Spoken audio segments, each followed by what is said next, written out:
I apologize if I've hurt the feelings of any Christians. It was just a reply to Dr. William Campbell's book. Brother has asked a very complicated question. The answer is very clear. Major, minor religion, broad, private. Ask me a direct question, I'll be too willing to give you a reply. Is milk veg or non-veg? If this was not done, life on the earth would have ceased to exist. Then could you please prove it authentically? The word Trinity doesn't exist. CDC baat hai. Smoking is prohibited. That's final. I hope I have answered properly. It's illogical and unscientific. That does not mean Quran is wrong. There's really more to me. So this, brother, is, in short, the concept of Almighty God. As far as the second part of the question is concerned, that why does it contradict with the concept of God in other religions? Gaafin kee kan lammataa hiikaan islaamummaan rabbiif kenne maaliif hiikaa amantii biraa faallessa jira? Gaafii kanarratti ati hubannoo dogongoraa tokko qabda. Hiikaan rabbi yookiin Allah amantii hunda keessatti wal faallessa jedhe. Kun hubannoo dogongoraati. Akkaataa namoonni amantii isaaniitti geggeeffatantu wal faallesse yoo jette walii galla. Garuu hiikaan kitaabban amantii keessatti barreeffame waliin faallesse. Akka carraa ta'e hordoftoonni amantiiwwan biroo hedduun isaanii kiristaanummaa ta'e, hinduuzimii ta'e, amantiiwwan birootis kitaabban amantii isaanii seeraan hin dubbisan. Akkaataa namoonni musliima hin ta'in amantii isaaniitti geggeeffatan yoo ilaallu dhuguma walitti bu'a jenna. Haa ta'u malee gara kitaabban amantii deebitee amantiin sun waa'ee rabbii maal akka jedhu hubachuu barbaadde. Karaan irra gaariin ati hordofuu qabdu kitaabni amantii sanii waa'ee gooftaa amantii sanii maal akka jedhu hubachuu qabdu. Waa'ee gooftaa hubachuudhaaf waan hordoftoonni amantii sanii godhan ilaaltee hin murteessin. Waan kitaabni jedhu irratti xiyyeeffadhu. Fakkeenyaaf hubannoo gooftaa amantiin si qabu beekuu yoo barbaadde maddi gaariin siif jiru Guruu Giraant Saahibii fi Addi Giraant dubbisuudha. Kitaaba Guruu Giraant Saahib mujallada jalqabaa, boqonnaa jalqabaa, lakkoofsi jalqabaa Jaapuujii jedhamuudhaan beekama. Wanti kitaabni sun jedhu gooftaan tokko inni dhugaa jedhamee waamama, inni zalaalam jiraataadha jedhamee waamama, inni jiraataadha, inni gara laafaadha, inni sodaa fi waa barbaadu irraa bilisa jedha. Sikizimni beeyta taanaan sikizim gooftaa tokkotti amana. Sanama gabbarutti hin amanu, waan awtaar waadaa jedhamuttis hin amanu. Gooftaan mul'atu Omkaaraa jedhamuudhaan beekama. Kan hin mul'anne ammoo Omkaaraa jedhama. Kitaabban sikizim yoo dubbiste sifa hedduu gooftaaf kennan ni argatte. Kitaaba sikizim yoo dubbistu gooftaan Sattanaamaa jedhamee waamamee jira. Qulqulluu jechuudha. Kartaar jedhamee ni waamama. Uumaa jechuudha. Rahiim jedhamee waamamee jira. Gara laafaa jechuudha. Kariim jedhamee ni waamama.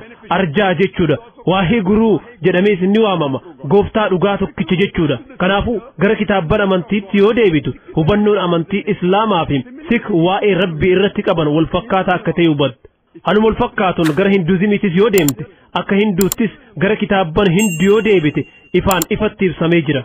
Upanishaad keessatti Chaandogyaa Upanishaad boqonnaa 6 kutaa 2 lakkoofsa 1 irratti ikkam ibideetem Rabbi tokkicha lammaffaan qabu jedha. Shivitaash Vataraa Upanishaad boqonnaa 6 lakkoofsa 9 irratti Naacheesse Kaasej jaanitaan chaanibaa gooftaa saniif maatiin hin taane inni waan isaa olii hin qabu inni gooftaan qabu jedhamee ibsamee jira. Shitaash Vataraa boqonnaa 4 lakkoofsa 19 irratti akkasumas Yaajurveed boqonnaa 32 lakkoofsa 3 irratti Naatarsiyaa Paatrimaa Astii gooftaa saniif paatrimaan hin jiru jedhamee ibsamee jira. Paatrimaa jechuun akka Saaniskiriit yookiin kitaabban amantii Hinduutti fakkii, boca, suuraa harkaan kaafame, sanama, siidaa, soodduu jechuudha. Naatarsiyaa Paatrimaastii gooftaa saniif fakkiin hin jiru, suuraan harkaan kaafame hin jiru, wanti harkaan bocame hin jiru, siidaan hin jiru, soodduun hin jiru, sanamni hin jiru. Garuu akka carraa ta'ee warroonni amantii Hinduu hordofan yeroo sanama gabbaran argita. Eenyutu qeeqamu qaba? Dubbii tana Veedaa irraa sitti himutti jira.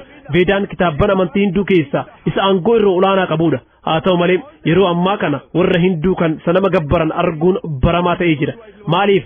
Sababni isaa hayyoonni Hinduudhaa laali obboleessota Akir namoonni amantii kana sirriitti waan hin hubanneef yeroo sagadan xiyyeeffannaa akka qabaataniif jecha sanama nu barbaachise jiru. Garuu yeroo sodaan nuti gooftaa keenyaaf qabnu sadarkaa guddaa irra gahe sanama nu barbaachisu jiru. Kanaaf anis hayyoota Hinduudhaa nuti muslimtoonni sodaan Rabbiif qabnu sadarkaa guddaa irra gahee jira jedhee itti hima.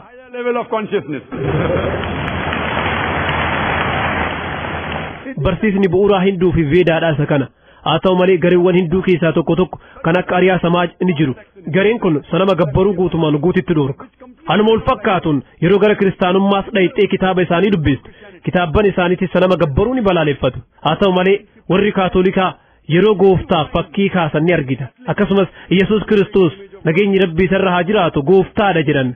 yeroo kitaaba amantii kiristaanaa dubbistu wanti Yesuus barsiise kan macaafa keessa jiruu fi kan islaamummaa keessaa wal fakkaataadha. haa ta'u malee warri kiristaanaa hedduun isaanii Yesuus Kiristoos aangoo rabbummaa qaba jedhanii dubbatu. dhugaan jirtu garuu yeroo gara kitaabban amantii kiristaanaa deebitanii dubbistan bakkuma tokkotti jecha nama hin mamsiisneen bakki Yesuus Kiristoos arraba isaatiin ani rabbii keessanii ana gabbaraa jedheen jiru. namni kiristaanaa tokko macaafa keessa jecha nama hin mamsiisne tokkoon jecha shakkii hin qabne tokko macaafa guutuu keessa bakka Yesuus Kiristoos alayhi salaam arraba isaatiin ani rabbii keessan ana gabbaraa jedhe yoo natti mul'ise an arraan tana kiristaanummaa fudhachuudhaaf qophiidha. dhugaan jirti yoo macaafa dubbiste ifaan ifatti lafa kaa'amee jira. wangeela Yohaannis boqonnaa 4:28 irratti Yesuus Kiristoos alayhi salaam abbaan kiyyaa na caala jedhe. wangeela Yohaannis boqonnaa 10:29 irratti abbaan kiyya hunda caala. wangeela Maatiyus boqonnaa 10:28 irratti hafuura rabbiitiin shayxaana baas. wangeela Luqaas boqonnaa 11:20 irratti anquba waaqayyootiin shayxaana baas. wangeela Yohaannis boqonnaa 5:30 irratti an ofii kiyyaa waan takkallee dalaguu hin danda'u waan dhagaheen murteessu murteen tiyyasta haqaat an fedhinnaa kiyyan barbaadu fedhinnaa abbaa kiyyaate malee jedhe. namni fedhinnaa tiyya osoo hin taane fedhinnaa rabbii ol aanee qofa barbaada jedhe muslima. kanaafuu Yesuus Kiristoos alayhi salaam muslima. inni an rabbii ofiin hin jenne kitaaba hojii ergamtoota boqonnaa 2:22 irratti isin yaa warra Israa'el dubbii kana dhaga'a. waaqayyo harka Yesuus nama Naazreet kanaan hojii aangoo isaa dinqiidhaa fi milikkita garagaraa kan isin beektan isin jidduutti hojjechuu isaatiin fudhatamaa isa godhe. waaqayyo harka Yesuus nama Naazreet kanaan hojii aangoo isaa dinqiidhaa fi milikkita garagaraa kan isin beektan isin jidduutti hojjechuu isaatiin fudhatamaa isa godhe. kanaafuu macaafa yoo dubbistu Yahudaanis taate kiristaan akka kitaaba isaaniitti gooftaa tokkotti aman. inni fakkiin qabu kitaaba Deuteronomy seera keessa deebii boqonnaa 5:7-9 irratti waaqayyo ol kan biraa tokkollee hin qabatin bifa qirixame wanta waaqa irra jiru kan lafarra jiru yookaan kan bishaan keessa lafa jala jiru fakkeenya hin tolfatin ati bifa fakkeenyaa kanaaf hin sagadin isaafis hin hojjetin ani waaqayyo gooftaan kee waaqayyo hinaafaadha jedha. deebisaasiif kenne jedhee amana. guddaan si galatoomfadha. akkuma atuu jettu hiikkaan nuti rabbiif qabnu kan siksiin keessa jiru isa islaamummaa keessa jiru waluma fakkaataadha. gaafii taanu maayikii dhiiraa kan jidduu jiru irraa fudhanna. maayikii kana lakkoofsa 2 jennee waamna. kun lakkoofsa 1 inni jidduu irraa 2 kan duubaan jiru ammoo lakkoofsa 3 kan dubartoota ammoo isa qajeelana duratti argamu lakkoofsa 1 jennee waamna. kan gara margaa jiruun ammoo lakkoofsa 2. hayyee maayikii warra dhiiraa lakkoofsa 2 irraa gaafii fudhanna. hayyee obboleessa. One on the side and little on the rear. That's mic number 2 for the ladies section. Yes, may we have the question on mic number 2, gents middle. Yes, brother. Yeah. My name is Arjun J. Maqaan kiyya Arjun J. jedhama. Umriin kiyyallee 19. Namoonni garaagaraa beekumsi isaan amantii irratti qaban alallaafadha. Amantii isaanii dhawaataan hubataa deemu. Namoonni gariin ammoo hubannoon amantaa isaanii irratti qaban akkaan guddaa. Akka naf fakkaatutti musliimoonni hedduun amantii isaanii algaariin hubatanii jiru. Islaamummaan amantii hordoftoonni isaa hubannoo gaariin hordofanii jechuudha. Amantii biroo yoo laallu garuu hordoftoonni amantichaa akkuma kutaa jalqabaa jiraniiti. Musliimoon garuu akkuma kutaa 9 jiruuti. Kanaafuu islaamummaan amantii namoota hubannoon amantaa isaanii sadarkaa guddaa ga'eef qofaaf malu yoo jedhe sirrii jira. Well, that's a very good question. That when we compare all the religions. obboleessi gaafii gaarii gaafate. yeroo amantiiwwan wal bira qabnu islaamummaan sadarkaa guddaa irra jira. fakkeenyaaf akkuma mana barumsaa amantiiwwan biroo sadarkaa oolmaa daa'immanii yookiin kutaa 1ffaa irra jiran islaamummaan ammoo kutaa 9ffaa fi 10 akkasumas sadarkaa guddaa irra jira. dubbiin isaa kun sirriidha. waan ati jetteen walii gala. cinaa waan ati jettee sirraa fudha. cinaa ammoo sirraan fudhu. islaamummaan warra hubannoo amantii isaanii sadarkaa guddaa irra jiruuf ta'a kan jedhu dubbii sirriiti sirraa fudha. haa ta'u malee namni hubannoon amantii isaa laaftuu ta'e islaamummaa keessa seenuu hin danda'u jechuu miti. dubbii tana sirraan fudhu. dubbii tanaan waliin galu. sababni isaa namni mana barumsaa afaan ingiliffaa seenu hundi wanti inni jalqaba baratu tartiiba qubeeti. namni wahii mana barumsaa afaan ingiliffaatiin barsiifamu seenaa jira jedhi yaadi. wanti namni sun narsarii irratti baratu ABCD ta'a. sirriidhaami. kanaafuu islaamummaa keessatti namni tokko hubannoo amantii isaa sadarkaa guddaa irra yoo jiraachuus baate wanti inni jalqaba hordofuu qabu tawhiida. wanti ABCD jedhamee afaan ingiliffaa keessatti barsiifamu tawhiida amantiiwwan hunda keessatti barsiifamu wal fakkaataadha. tawhiida jechuun rabbii tokkichatti amanuudha. gaafii duratti obboleessi na gaafateef deebisaa yeroo deebisu wanti aan ibse sunniin bu'uura amantiiti. Bu'uurri amantii sun ammoo amantii hunda keessatti ibsamee jira.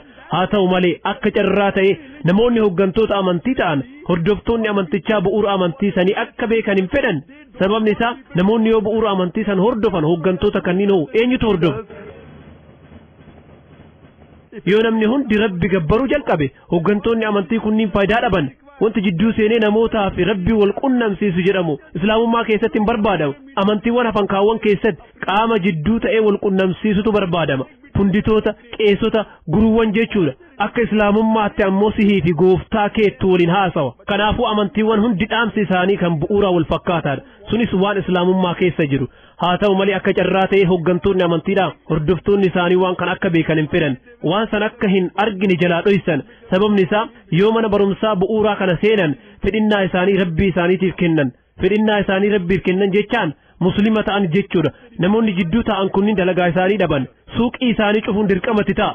Sababni isaa kana saniin ala kitaabban amantii hundi jijjiiramni garagaraa keessatti raawwatamus rabbiin ol aane ilma namaa hundaaf amantii tokko qofa kenne jedhanii barsiisu. Haa ta'u malee adaduma yeroon deemuun kitaabban amantiitis jijjiiramuu danda'an. Eega kitaabban amantii jijjiiramaniin boodas wanti itti dabalamu jiraatus wanti keessaa hir'ifamu jiraatus barreeffamoota xixiqqoo kitaabban sanniin keessatti hafan keessatti dhaamsa tawhiidaa argadda. Rabbi tokkicha sanama gabbaruun dhoorkaadha. Rabbi qofa gabbarta kan jedhu ni argadda.